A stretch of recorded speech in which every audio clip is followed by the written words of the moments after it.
Meus amados irmãos, a graça e a paz do Senhor Jesus. Tudo bem com vocês?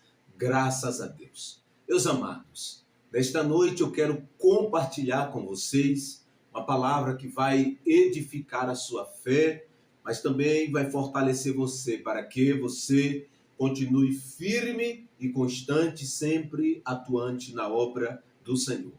E para isto eu quero usar um texto aqui do profeta Jeremias, logo no capítulo de número 1. Vamos ler apenas alguns versículos. Está escrito a partir do versículo 1. Palavras de Jeremias, filho de Ilquias, um dos sacerdotes, que estava em Anatote, na terra de Benjamim.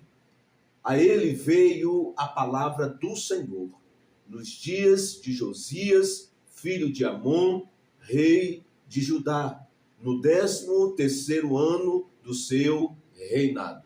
Ele veio também nos dias de Jeoaquim, filho de Josias, rei de Judá, até o fim do 11º ano de Zedequias, filho de Josias, rei de Judá, até que Jerusalém foi levado em cativeiro no 5º mês. A palavra do Senhor veio a mim. Antes que eu te formasse no ventre, eu te conheci. E antes que nascesse, te consagrei e te designei como profeta às nações. Então eu disse: Senhor, Deus, eu não sei falar, pois sou apenas um menino. Mas o Senhor me respondeu: não digas sou apenas um menino, porque irás a todos a quem eu te enviar e falarás tudo quanto eu te ordenar. Não temas diante deles, pois estou contigo para te livrar, declara o Senhor. Amém. Glória a Deus. Louvado seja o nome do Senhor Jesus. Meus amados, vamos orar. Senhor, meu Deus e meu Pai, louvado seja o teu santo nome. O Senhor é santo, o Senhor é maravilhoso, Deus forte, poderoso, Pai eterno, príncipe da paz. Ó Pai, em nome de Jesus, que a tua graça que nos capacita, que a tua graça que nos empodera, esteja em operação neste momento, nesta palavra, trazendo vida e vida em plenitude. E que nesta noite o nome do Senhor Jesus seja glorificado mais uma vez. E que somente Ele cresça, somente Ele seja adorado e enaltecido, porque somente o Senhor é digno de receber toda a honra, toda a glória e todo o louvor. Por isto, nesta noite eu te peço, Senhor Espírito Santo, glorifica o Senhor Jesus. Amém. Glória a Deus. Meus amados irmãos, nós estamos aqui diante de um texto que traz aqui a biografia do profeta Jeremias, como se deu o seu chamado, a sua vocação da parte do Senhor Deus. E a palavra do Senhor traz na sua narrativa que Deus, ao se apresentar ao profeta Jeremias, que ainda não era profeta, a palavra de Deus traz na sua narrativa que Deus revela o plano que ele havia projetado para Jeremias antes mesmo que Jeremias fosse formado no ventre da sua mãe.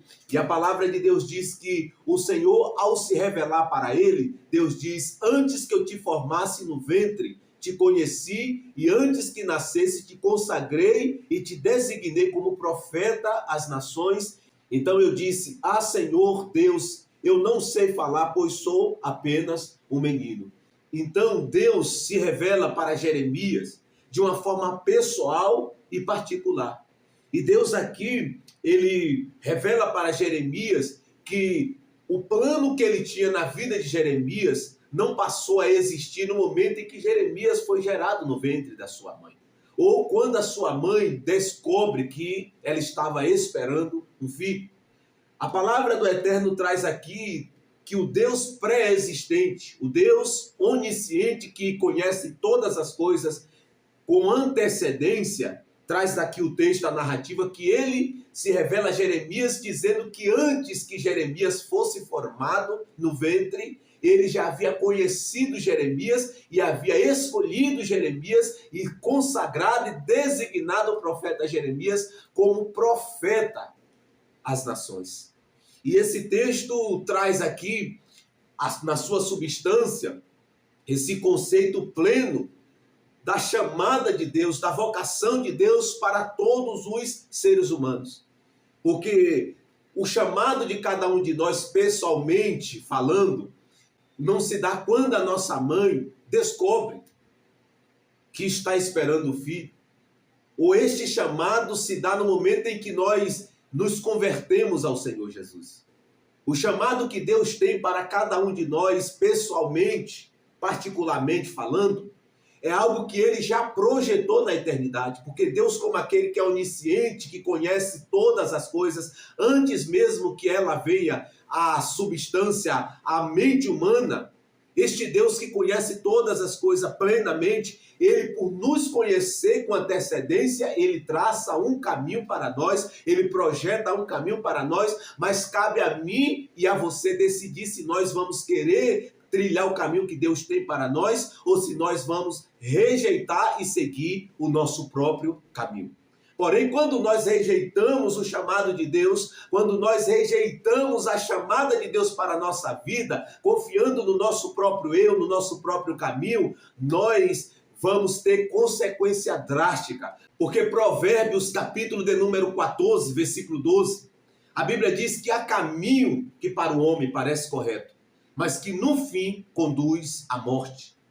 Então, meu amado e minha amada, a chamada que Deus tem para a minha vida e para a sua vida não se dá no momento que nós nos convertemos. A chamada que Deus tem para mim e para você, ele já projetou na eternidade. Quando nós nos convertemos a ele, entregando a nossa vida para ele, ao controle dele, o que Deus faz é nos revelar aquilo que ele já projetou para nós. E partindo desse texto, quando Deus se manifesta, se revela a Jeremias, Jeremias que, por ser da linhagem sacerdotal, tudo indica que Jeremias estava sendo treinado para ser um sacerdote, para assumir uma cadeira do sacerdócio de Israel, por Jeremias ser filho de Uquias, um dos sacerdotes que estava em Anatote, na terra de Benjamim. Então, provavelmente, segundo a história e a cultura, natural era que o filho seguisse o mesmo caminho do pai. E Jeremias estava sendo treinado para seguir este mesmo caminho. Porém, Deus, ao se apresentar a Jeremias, ao revelar a Jeremias o plano que Deus tinha para a vida de Jeremias, que era não ser um sacerdote, mas sim um profeta, Deus frustra os planos de Jeremias e provavelmente do seu pai, que provavelmente desejava e queria que seu filho seguisse o mesmo caminho de ser um sacerdote. Porém, os planos que Deus tinha para Jeremias era diferente daquilo que ele queria e que seu pai gostaria. Porque quando Deus se revela a Jeremias e diz que ele havia consagrado Jeremias, escolhido Jeremias e consagrado Jeremias, Jeremias logo brama com a desculpa: eu sou apenas um menino. E Deus diz para Jeremias: não temas. Não temas, porque eu estou contigo. E desta mesma forma, Deus, quando ele nos revela o seu chamado que ele projetou para nós, Deus, ele não só nos revela, mas Deus também nos capacita.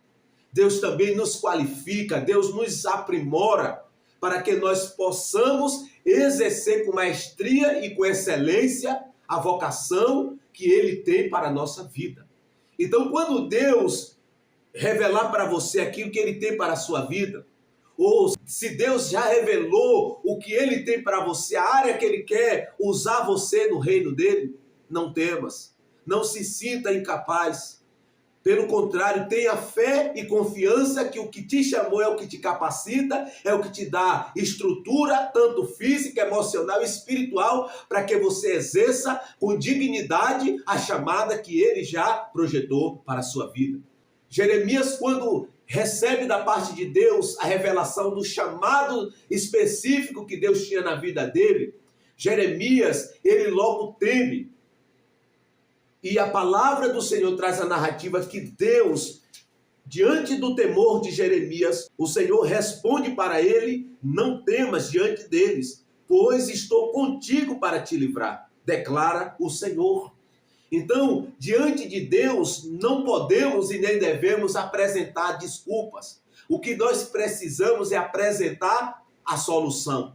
No sentido de dizer: eis-me aqui, Senhor, cumpra-se em mim a tua vontade, como fez Maria quando o anjo se apresenta para ela, revelando a ela o chamado divino, revelando a ela o propósito divino, cuja finalidade era que ela havia sido escolhida para trazer o Salvador do mundo. E Maria, sem titubear em dois pensamentos, ela logo diz ao anjo: eis-me aqui, cumpra-se em mim a vontade do Senhor. E da mesma forma, amados, nós precisamos ter este posicionamento. Jeremias temeu, mas Deus o animou. E da mesma forma, você que está temendo diante da vocação, diante do chamado de Deus, não temas, porque quem te chamou é quem te capacita, quem te qualifica para que você cumpra com maestria o propósito e o chamado que Deus projetou para a sua vida. Jeremias, por ser filho de sacerdote, como eu já disse, vou ser redundante, Jeremias estava sendo treinado provavelmente para assumir uma cadeira do sacerdócio de Israel, ou por que não ser o sumo sacerdote da sua época. Porém, Deus, quando se revela a ele, Deus frustra estes planos e revela para Jeremias o que ele havia projetado para a vida de Jeremias. No momento que Deus se apresenta para Jeremias, a nação estava vivendo o ápice. A nação estava vivendo o apogeu da apostasia, aonde a nação estava trocando a fonte de água viva por cisterna cavada por mão humana.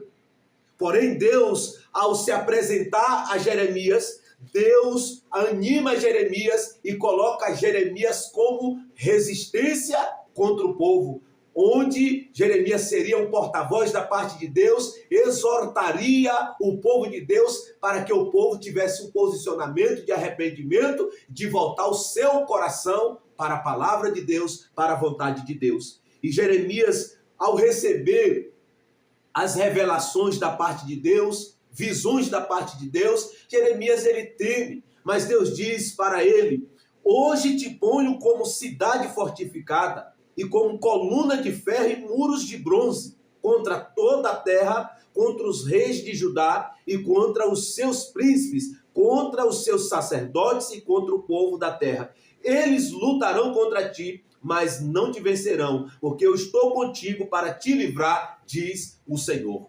Em outras palavras, Deus está dizendo para Jeremias: eu te coloco como uma resistência contra o povo que está desalinhado, está desviado do meu propósito. E tu serás um porta-voz, tu serás uma resistência contra este povo em meu favor, para chamar a atenção deste povo, conscientizar este povo da sua condição de pecaminosidade.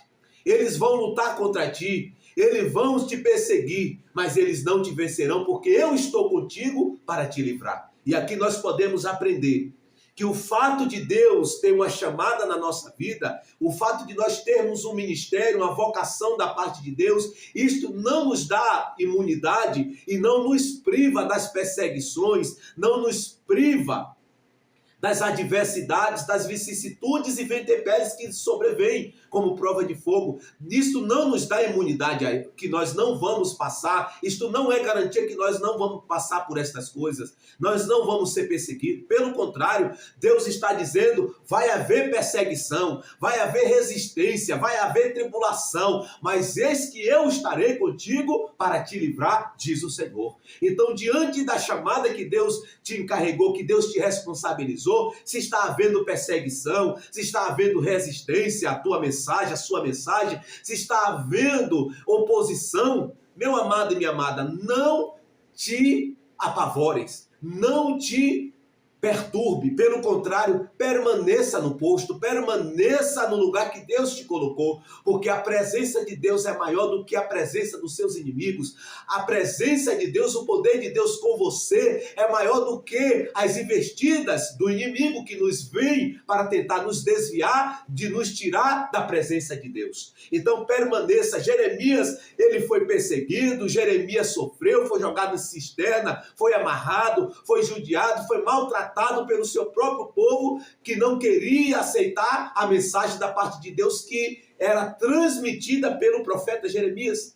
Eles resistiram, maltratando, tentando matar o profeta, mas como a promessa de Deus que foi fática aqui no capítulo 1, eu estarei contigo para te livrar, e Deus livrou, porque quando a Babilônia vem e leva o povo cativo, Jeremias foi liberto pelos próprios babilônios, porque a promessa de Deus que estava sobre Jeremias era que Jeremias não ia morrer, Jeremias não ia padecer, porque Deus o livraria em meio às circunstâncias que ele passaria. Deus daria o livramento.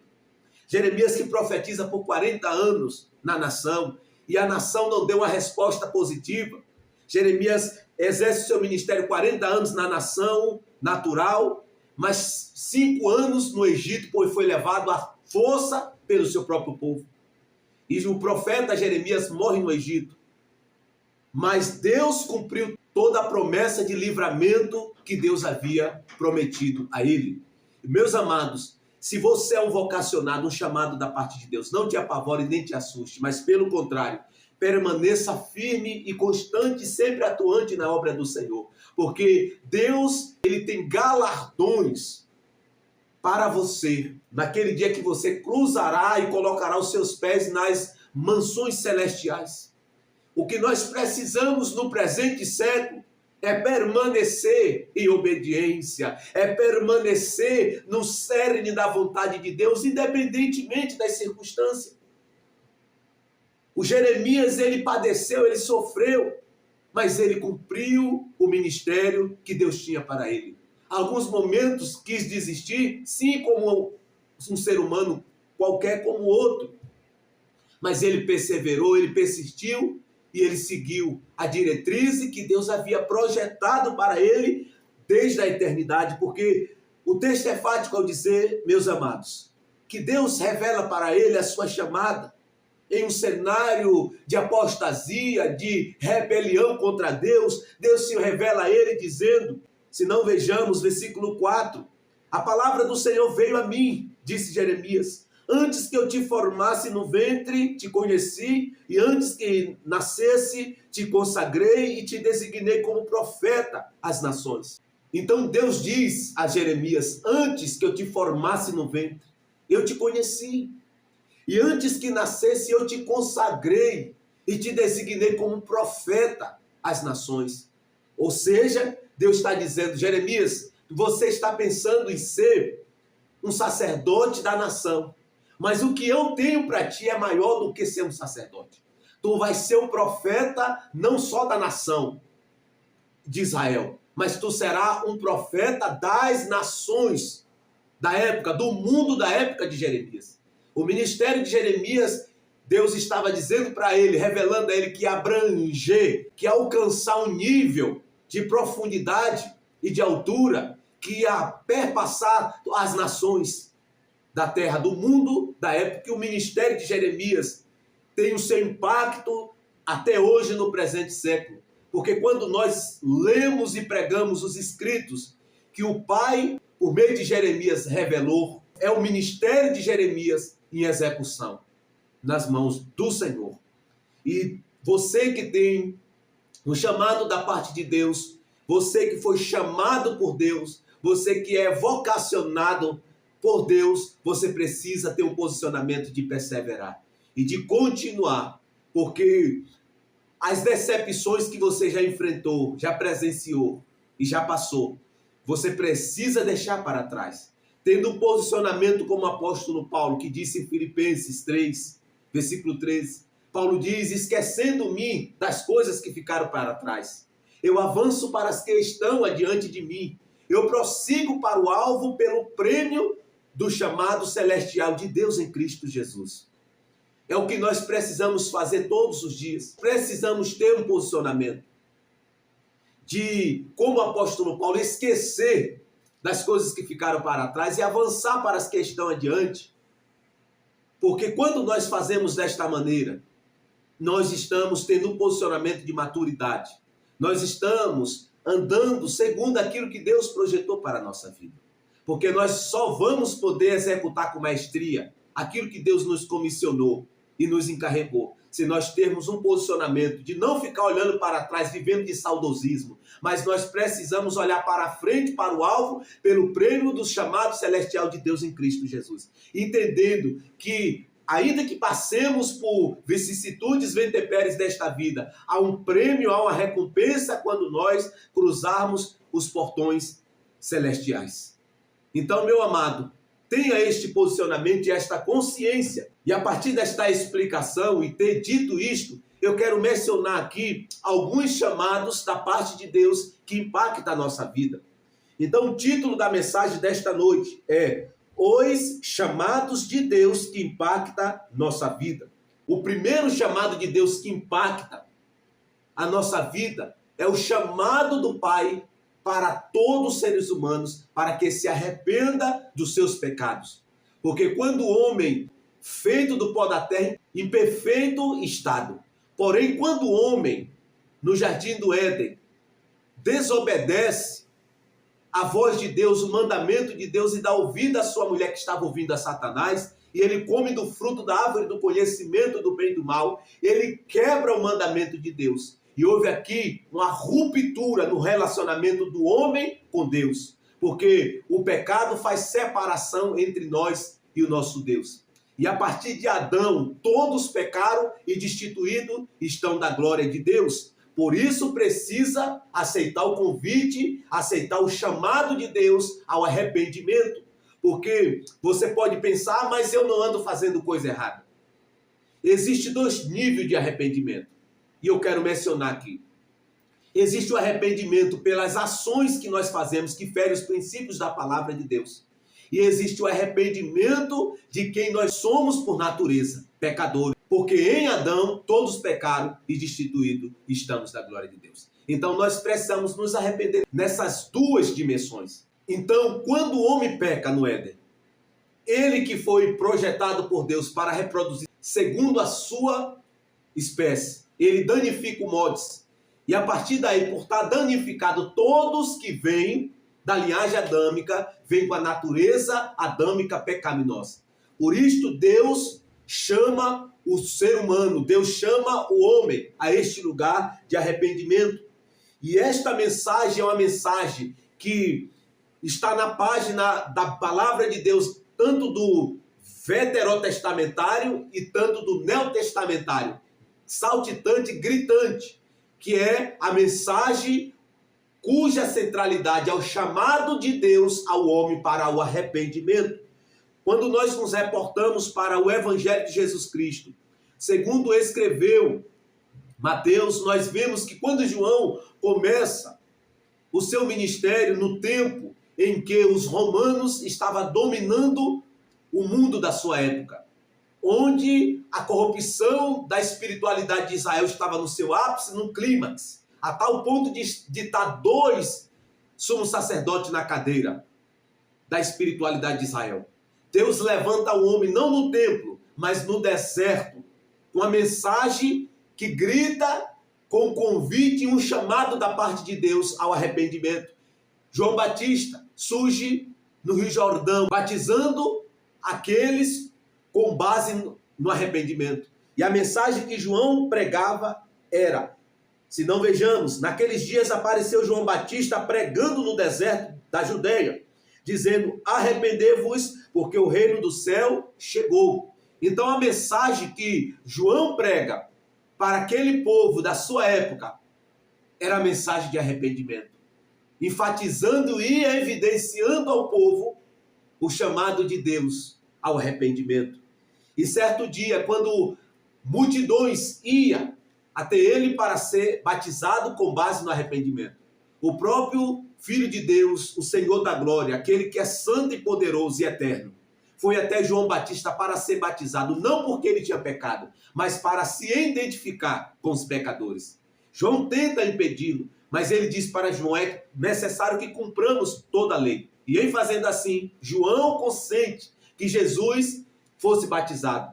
Quando Jesus é batizado, a palavra de Deus traz na sua narrativa: quando ele orava, o céu se abriu, o Espírito veio sobre ele, e uma voz do céu foi direcionada a ele: eis aí o meu filho amado em quem me agrada. E o próprio Espírito Santo conduz Jesus ao deserto para ser tentado por Satanás. E a Bíblia diz que Satanás tenta ele em 3 áreas, e Jesus tem vitória esmagadora sobre o diabo. E a Bíblia diz que quando Jesus conclui o seu jejum, Jesus retorna com a mensagem. E a mensagem que Jesus pregava é: arrependei, porque o reino de Deus é chegado. Então, este chamado que Deus tem para todo ser humano, é chamado ao arrependimento, porque todos os demais chamados da parte de Deus para que tenha execução na nossa vida depende deste primeiro chamado, em que o homem precisa se arrepender dos seus pecados, confessar os seus pecados, abandonar uma vida de alienação, uma vida de pecaminosidade, para poder receber da parte de Deus uma nova natureza criada em Deus em verdadeira justiça e santidade. Quando o homem aceita esse chamado da parte de Deus, o chamado ao arrependimento, e ele aceita na sua vida esta proposta, esta realidade, este mesmo é transformado de dentro para fora, como está escrito em 2 Coríntios 5,17, que se alguém está em Cristo é nova criatura, as coisas velhas se passou, eis que tudo se fez novo. Então ele estava morto espiritual, ele é vivificado no seu espírito. Ele estava alienado da presença, agora ele volta à presença. Ele estava em um estado de inimizade, agora ele passa a ser amigo de Deus. Ele passa a ser amigo de Deus, ele passa a ter paz com Deus, mediante a fé no Filho de Deus.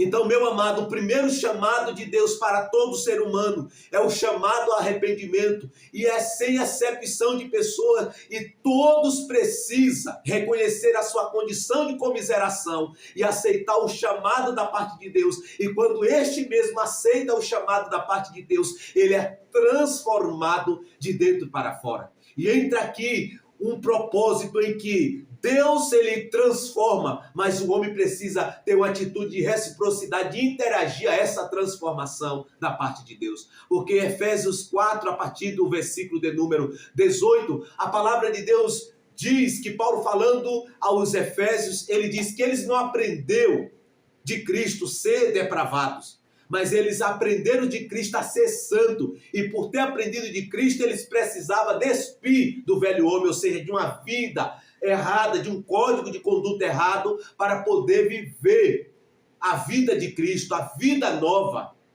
criada em Deus em verdadeira justiça e santidade. Romanos capítulo 12, versículo 2, a Bíblia diz: não vos conformei ao sistema deste mundo, mas sede transformado na vossa mente, para que experimenteis qual seja a boa, perfeita e agradável vontade de Deus. Então é preciso ter esta atitude de reciprocidade, esse desejo, para que esta transformação de dentro para fora seja realizada em nós e através de nós.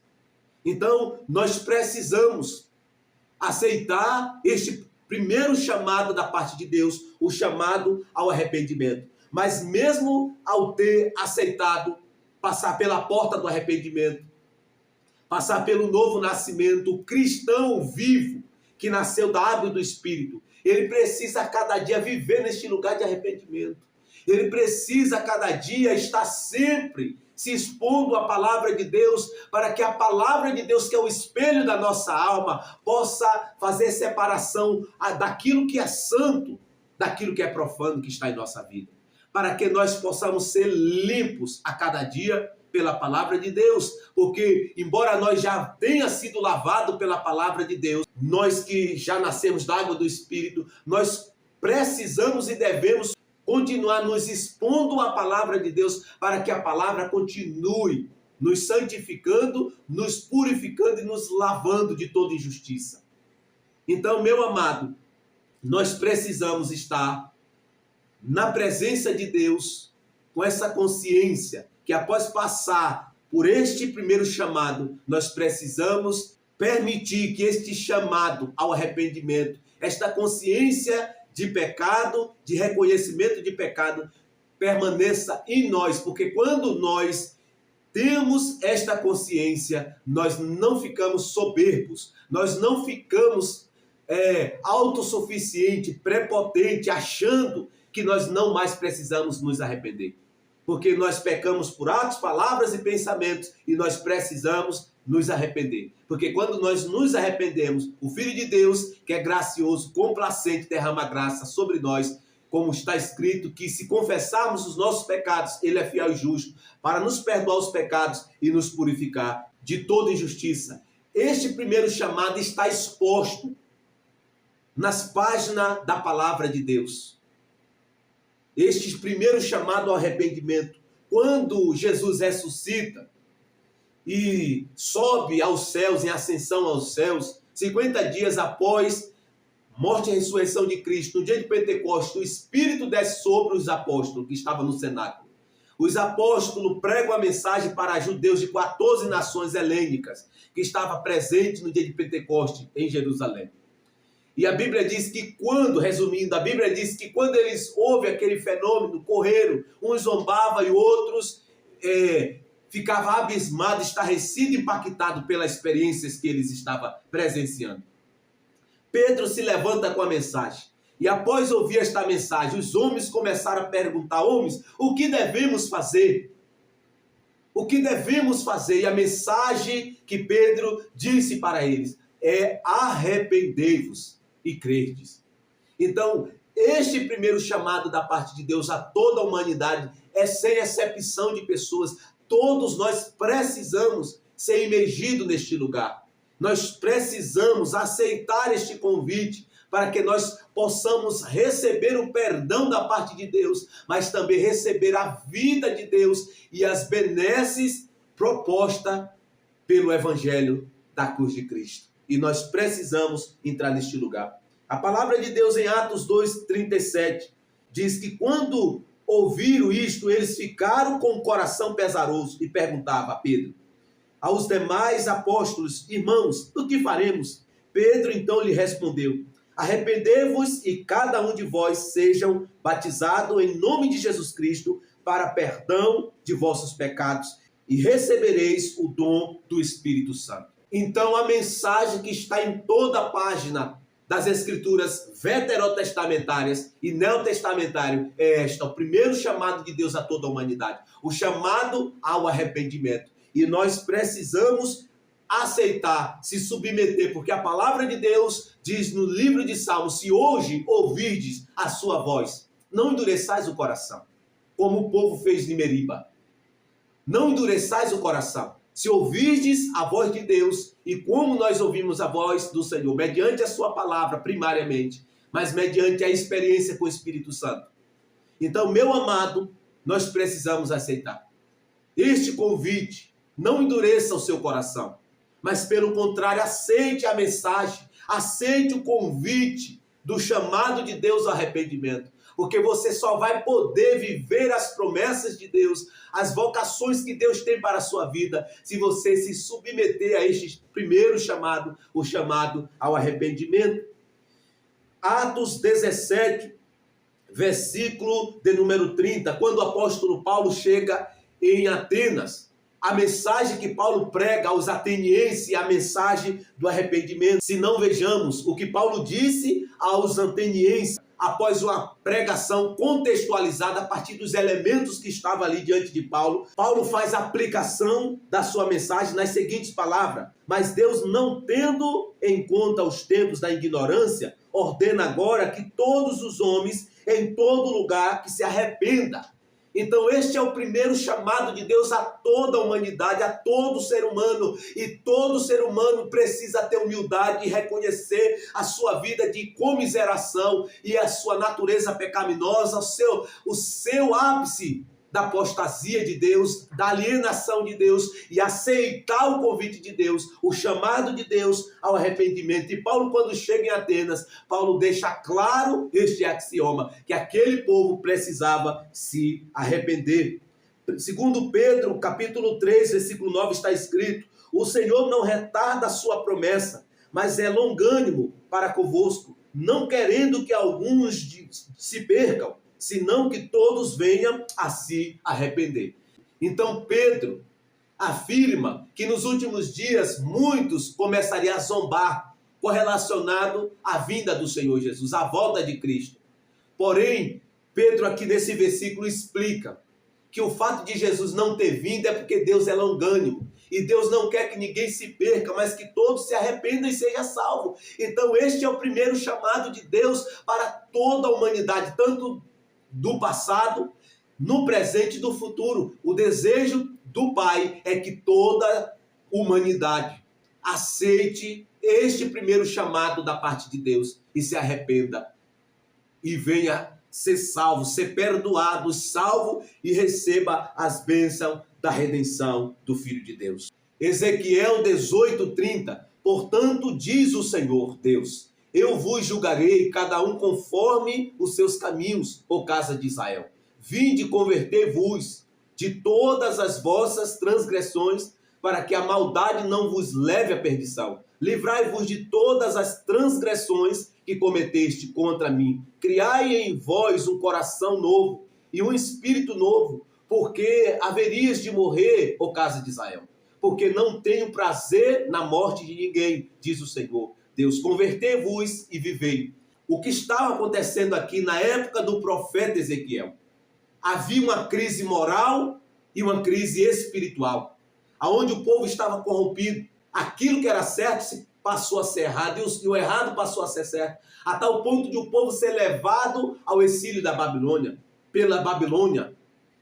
E Deus, mesmo o povo neste lugar de alienação, Deus não deixa de levantar o profeta Ezequiel. Deus não deixa de levantar profeta com a mensagem ao chamado ao arrependimento. Então esta mensagem de arrependimento está em toda a página da Bíblia, conscientizando o homem da sua condição de pecaminosidade, de alienação, para viver em um lugar de obediência. E Deus chama o povo ao arrependimento. Deus chama eles a se arrepender das suas próprias obras, mal que é contrária, antagônica à palavra de Deus. Então, quando nós observamos as páginas da palavra de Deus, nós vemos esta mensagem gritante e saltitante, esse chamado de Deus ao arrependimento. E não mudou esta mensagem, ela continua em vigor, ela continua em operação. A palavra de Deus traz a narrativa em 2 Crônicas, que quando o rei Salomão terminou a construção do templo e sacrificou no templo do Senhor, orou ao Senhor, pedindo a Deus em favor do povo. A palavra de Deus traz na sua narrativa a mensagem da parte de Deus para o rei Salomão e para o povo que o rei Salomão estava governando. Era que se eles pecassem e Deus fechasse o céu sobre eles, eles teriam que se arrepender diante de Deus e Deus derramaria graça e misericórdia sobre eles. Se não, vejamos, 2 Crônicas 7:14, está escrito: se o meu povo que se chama pelo meu nome se humilhar, orar e buscar minha presença e se desviar dos seus maus caminhos, então ouvirei dos céus, perdoarei os seus pecados e sararei a sua terra. Então Deus está literalmente dizendo que o povo pecasse, mas se eles reconhecessem o seu pecado e aceitassem o convite de Deus ao arrependimento, Deus derramaria novamente a graça sobre ele.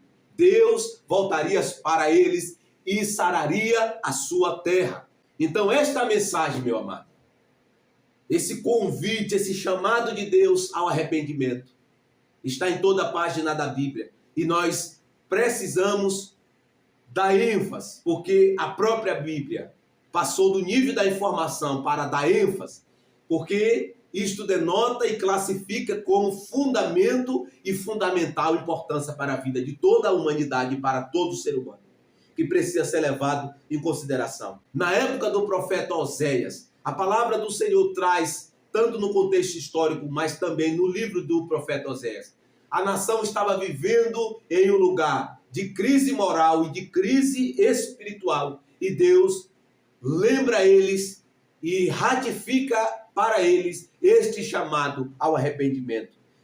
Oséias 14, versículo 1 está escrito: voltai, ó Israel, para o Senhor teu Deus, porque pelos teus pecados estás caído. Então Deus está chamando o povo ao arrependimento e avisando: o lugar que vocês estão de alienação, de degradação moral e espiritual, é devido ao vosso pecado, porque vocês estão caídos por causa dos vossos pecados. Mas voltai para mim, se arrependei, aceitai o meu chamado, o chamado ao arrependimento. E quando nós aceitamos esse chamado, nós estamos tendo um posicionamento de humildade, mas também de reconhecimento, de entendimento que o nosso Deus, o nosso Pai, é aquele que é galardoador, perdoador e complacente e misericordioso para com aqueles que reconhecem a sua condição de comiseração. Então, nós precisamos aceitar este primeiro chamado de Deus se nós de fato queremos viver uma vida de plenitude em Deus e na presença de Deus. Segundo chamado que impacta a nossa vida, o chamado à salvação. Este chamado também não há exceção de pessoas. Como alguns pregam, por exemplo, a teologia da dupla predestinação. Acredita que Deus predestinou uns para o inferno e outros para os céus. Porém, a Bíblia não traz esse conceito. A Bíblia não ensina desta maneira. A salvação é para toda a humanidade, porque quando o texto de João, capítulo 3, versículo 16, o texto é enfático ao dizer que Deus amou o mundo de tal maneira que deu seu Filho unigênito para que todo aquele que nele crê não pereça, mas tenha vida eterna. Deus enviou o seu Filho ao mundo não para que julgasse o mundo, mas para que o mundo fosse salvo por meio dele. Então a salvação não é para um grupo seleto, é para toda a humanidade, mas para que nós acessemos esta salvação, haja visto que é preciso arrependimento, é preciso aceitar o chamado ao arrependimento e nascer de novo, nascer da água e do Espírito. E quando você se arrepende e crê no Filho de Deus, automaticamente você recebe esta salvação. Porque Efésios 2:8, a Bíblia diz enfaticamente: porque pela graça sois salvos por meios da fé. Isto não vem de vós, é dom de Deus, não vem das obras para que ninguém se orgulhe. Pois fomos feitos por Ele, criados por Ele em Cristo Jesus, para as boas obras. Ou seja, tu não és salvo por obras, tu foi salvo por Deus pela fé em Cristo Jesus, para boas obras. Então, este segundo chamado de Deus é para toda a humanidade. E quando o homem aceita o primeiro chamado ao arrependimento, e ele se arrepende e crê, ele é impactado por esta salvação de Deus que está em seu Filho, Jesus Cristo. Você não precisa praticar boas obras, você não precisa fazer obras de caridade, ser bonzinho para ser salvo. Tudo isto tem valor diante de Deus, mas não te dá o mérito para a salvação. Você pode fazer tudo isto e no final ir para o inferno. Mas você pode não fazer nada disto e crer no Filho de Deus e ser salvo. E é claro que eu não estou dizendo que o cristão, nascido da água do Espírito, precisa ser alguém alienado que não pratica boas obras. Pelo contrário, nós precisamos ser salvos pela fé no Filho de Deus, mas quando nós é salvo pela fé no Filho de Deus, nós somos transportados a este lugar de viver uma vida de piedade, uma vida de boas práticas, de boas obras. Não porque nós queremos ser salvos, mas porque nós estamos manifestando o caráter do Filho de Deus, quando nós vivemos neste lugar de práticas, de boas obras. Então, esse segundo chamado de Deus para toda a humanidade é o chamado à salvação. E este chamado impacta a nossa vida. Porque quando nós recebemos a salvação da parte de Deus, a salvação de Deus em nossa vida, nós somos impactados e transformados de dentro para fora. E já não mais vivemos segundo as narrativas, as tratativas, ideologias deste mundo. Mas, pelo contrário, nós vivemos em um lugar de santificação, um lugar de plenitude na presença de nosso Deus. E esta salvação nós só alcançamos pela fé no Filho de Deus. Eu quero ler um texto aqui de 1 Timóteo, capítulo 2, que trata plenamente desse desejo, desse chamado de Deus para todo ser humano, para toda a humanidade, e o desejo de Deus para toda a humanidade. Se não, vejamos, 1 Timóteo, capítulo 2, a partir do versículo 1 ao versículo 4, está escrito: antes de tudo, exorto que se faça súplicas, orações, intercessões e ações de graças por todos os homens, pelos reis e por todos os que exercem autoridade, para que tenhamos uma vida tranquila e serena, em toda piedade e honestidade. Isto é bom e agradável diante de Deus, nosso Salvador, que deseja que todos os homens sejam salvos e cheguem ao pleno conhecimento da verdade. Então, esse é o desejo da parte de Deus. Que nós oremos, que nós intercedemos por aqueles que ainda não conhecem a Deus, nós cristãos, para que eles sejam impactados por esta mensagem que revela plenamente esta salvação que Deus tem para toda a humanidade. E a palavra de Deus traz no texto que quando nós oramos, tanto vamos ter paz, mas também nós estamos externando o desejo do coração de Deus, que deseja que todo homem seja salvo. Tito, capítulo de número 2, traz a revelação desse segundo chamado de Deus para toda a humanidade. Está escrito: porque a graça de Deus se manifestou trazendo salvação a todos os homens. Então, este segundo chamado de Deus, o chamado à salvação, e não tem exceção de pessoas. Deus não faz exceção de pessoas para a salvação. Deus deseja e arde no coração do Pai que todos sejam salvos, que todo receba esta mensagem e creia nesta mensagem e receba da parte dele a salvação. Terceiro chamado de Deus para todo ser humano é que todos nós, primeiro, se arrependa, segundo, seja salvo, terceiro chamado, seja um discípulo de Jesus. E ser discípulo de Cristo requererá de nós que nós renuncie à própria vida no sentido de uma vida de pecaminosidade, daquilo que vai contrário à vontade de Deus, para aceitar aquilo que Jesus prega, aquilo que unge e que rege os monumentos do reino de Deus. Porque Jesus disse em Lucas 9, 23, a Bíblia diz: se alguém quiser vir após mim, negue a si mesmo, tome a cada dia a sua cruz e siga-me. Então, para ser um discípulo, precisa renunciar a si, precisa abrir mão de tudo aquilo que é contrário à vontade de Deus, para se tornar um discípulo de Cristo, para passar pela porta estreita e ser um discípulo do Senhor. Então, para ser um discípulo, nós precisamos tomar como verdade única e plena a palavra de Deus, os princípios que regem o reino de Deus, e tomar para a nossa vida, aplicar na nossa vida, para que, em fazendo assim, mediante a uma vida de obediência ao Filho de Deus, aos princípios da palavra de Deus, dos ensinos de Cristo, nós possamos ser discípulos frutíferos, discípulos que de fato manifestam o caráter de Deus. Porque Jesus disse em João 15, o Senhor disse que se nós permanecermos nele, nós vamos dar muito fruto. E nisto vão saber que nós somos discípulos dele, por frutificarmos. Então, este chamado de Deus para todos nós, todos os seres humanos, é que nós nos tornemos um discípulo de Cristo. E para se tornar um discípulo de Cristo, como eu já falei, vou ser redundante, nós precisamos aceitar o primeiro chamado, arrependimento. Segundo chamado, o chamado à salvação. Nós precisamos nascer da água e do Espírito. E terceiro chamado, se tornar um discípulo do Senhor Jesus Cristo. Então nós precisamos nos tornar discípulo dele. Este é o chamado que Deus tem para toda a humanidade, ser um discípulo de Cristo. Todos vão aceitar esse chamado? Claro que não, porque há pessoas que são autossuficientes e acham que não precisa de Deus, Porém, este chamado é para todos nós. E o fato desta pessoa achar que não precisa de Deus, não quer dizer que ela não precisa, ela precisa, e ela precisa se arrepender e aceitar o chamado de Deus, os chamados de Deus que impacta a nossa vida. Quarto chamado de Deus que impacta a nossa vida é o chamado à santificação, para ser santo. E ser santo significa ser alguém que é separado por Deus para viver uma vida de santidade, viver uma vida de santificação. E esse quarto chamado de Deus impacta a nossa vida.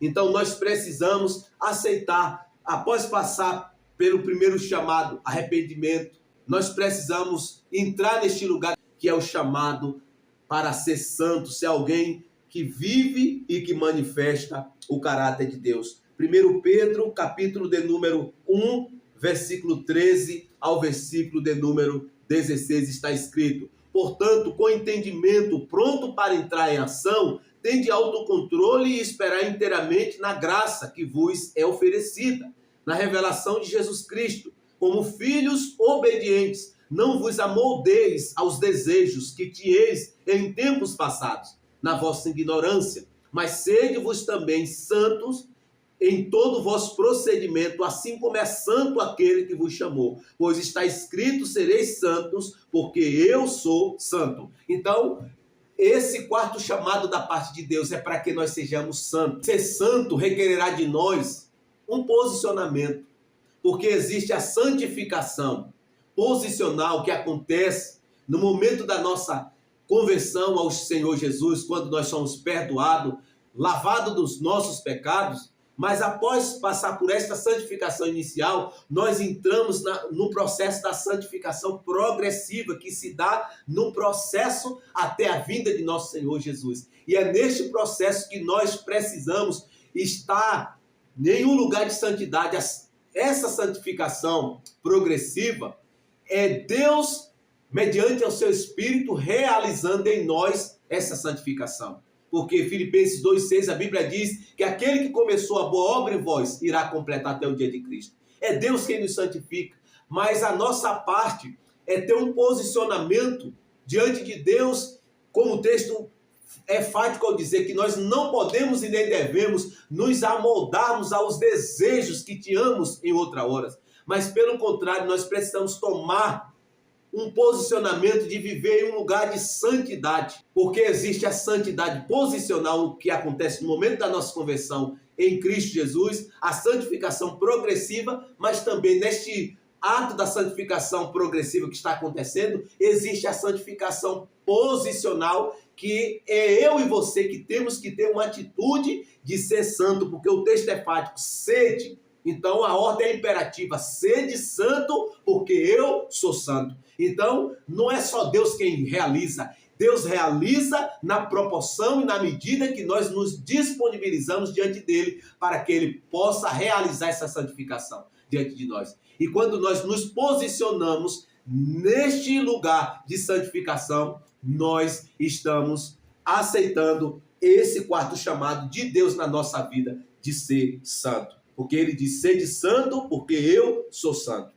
Quinto chamado de Deus para a nossa vida, que impacta a nossa vida, é para sermos um adorador, que adora o Pai em espírito e em verdade. E para nós sermos um adorador que adora o Pai em espírito e em verdade, nós precisamos ter um posicionamento de abrir mão da idolatria, de abrir mão dos falsos deuses, para centralizar o único e verdadeiro Deus em nossa vida, em nosso coração, que é Jesus Cristo. Este é o verdadeiro Deus e a vida eterna.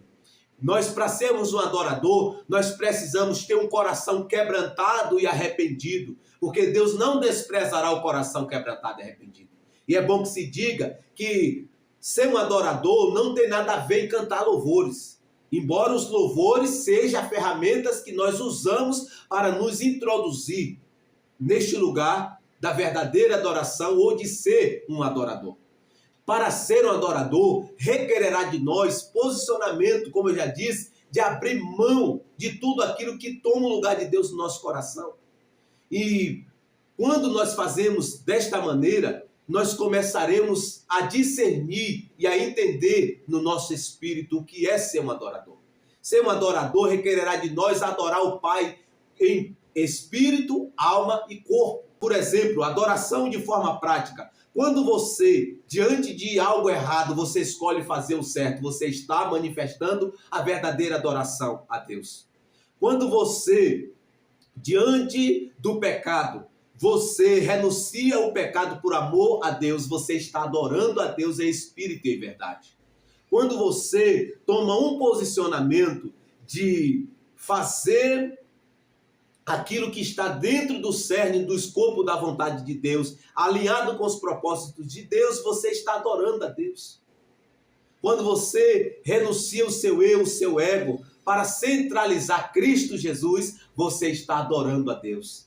E Jesus, no diálogo com a mulher samaritana, aquela mulher que era uma religiosa, ela não sabia o lugar adequado para a adoração verdadeira. Ela pensava que era no monte ou em Jerusalém. Ela pergunta, Senhor, onde é o local de adoração? Os judeus dizem que é em Jerusalém, mas nós cremos que é nos montes. E Jesus diz, mulher, vocês adoram o que vocês não conhecem, mas nós adoramos o que conhecemos. E a hora vem, de fato já chegou, em que os verdadeiros adoradores adorarão o Pai em espírito e verdade. Porque Deus é espírito e é necessário que os que o adorem em espírito e verdade. Então, a verdadeira adoração, ela vem e ela acontece no nosso espírito. E esta verdadeira adoração, ela toca na nossa alma, ela envolve as nossas emoções, envolve o levantar das mãos, o dobrar os joelhos, envolve nós as lágrimas. E em fazendo assim, nós estamos neste lugar de introduzirmos a verdadeira adoração, que é a partir do nosso espírito, e nós adoraremos ao Pai em espírito e em verdade, como Jesus propôs à mulher samaritana. Então, este quinto chamado que impacta a nossa vida, para sermos um verdadeiro adorador. Sexto chamado que impacta a nossa vida, é para que nós sejamos templo do Espírito Santo de Deus. Como está escrito em Efésios, capítulo 1, versículo 13, está escrito, nele também vos tendo ouvido a palavra da verdade, o evangelho da vossa salvação, e nele também crido, fostes selados com o Espírito Santo da promessa. Então, esse sexto chamado de Deus é para que nós sejamos templo do Espírito Santo de Deus. Nós sejamos morada do Espírito. Mas para ser morada do Espírito, nós precisamos aceitar o primeiro chamado de Deus, ao arrependimento. Porque ninguém pode se tornar um santuário de Deus, ninguém pode se tornar o templo do Espírito, sem que antes tenha nascido da água e do Espírito. Então, para ser templo do Espírito, é preciso nascer da água e do Espírito Santo. Então, meu amado, da água, uma referência à palavra de Deus. E o Espírito está claramente se referindo ao Espírito Santo. Então, esse sexto chamado de Deus é para que nós sejamos templo do Espírito Santo. Segundo os Coríntios, capítulo 1, versículo 21 e 22, está escrito, mas Deus, quem nos mantém firmes convosco, em Cristo, e foi Ele que nos ungiu, foi Ele também quem nos selou e pôs o Espírito como garantia em nosso coração. Então Deus, Ele nos chama sermos templo do Espírito Santo. Efésios 4:30, a Bíblia diz, não entristeçais o Espírito Santo de Deus com o qual fostes selados para o dia da redenção. Então, meu amado e minha amada, esse sexto chamado de Deus é para que nós sejamos templo do Espírito. Sétimo chamado de Deus que impacta a nossa vida é para que nós desfrutemos as benesses, as bênçãos da plenitude do Evangelho, que eu não vou trazer aqui agora porque ficará muito longo o vídeo. Então, há muitos chamados da parte de Deus que impactam a nossa vida. Por exemplo, chamado e vocação ao ministério. Deus, ele escolhe pessoas. Aí Deus faz exceção. Para cada um, Deus tem um lugar. E o lugar que Deus tem para determinada pessoa não é para mim aquele lugar. E o lugar que Deus tem para mim também não é para aquela pessoa. Então, cada um precisa entender o seu chamado. Como Jeremias entendeu o chamado dele, que era de ser um profeta.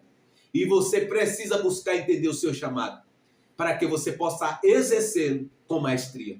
Então, este oitavo chamado para vocação e ministério da parte de Deus. Você que é um vocacionado ao ministério, ou para ser um apóstolo, ser um profeta, um evangelista, um pastor ou um mestre. Deus, ele tem ferramentas que vai empoderar e potencializar o seu ministério para que você exerça com maestria. Então esteja aberto ao Espírito Santo para que ele te revele e para que ele cumpra com maestria, com zelo, com honra e com poder este oitavo chamado que impacta a nossa vida, o chamado ao ministério. Então, meu amado, todos nós temos chamados da parte de Deus e nós precisamos descobrir qual é esse chamado. E nós o descobrimos quando nós o buscamos a Deus e expressamos e externamos diante de Deus o desejo. E ele nulo nos revelará, assim como revelou a Jeremias. Então, se você ainda não sabe qual é o seu chamado, você não sabe qual é a sua vocação, entenda que a sua primeira vocação é ser um cristão, ser um discípulo de Cristo Jesus. E quando você entende esses princípios, esses rudimentos, você vai ser entendido da parte de Deus qual é o chamado ministério que Deus tem para a sua vida e que Deus deseja te usar. Então, receba esta palavra, mas também compartilhe para outros. Um grande abraço e até o próximo vídeo.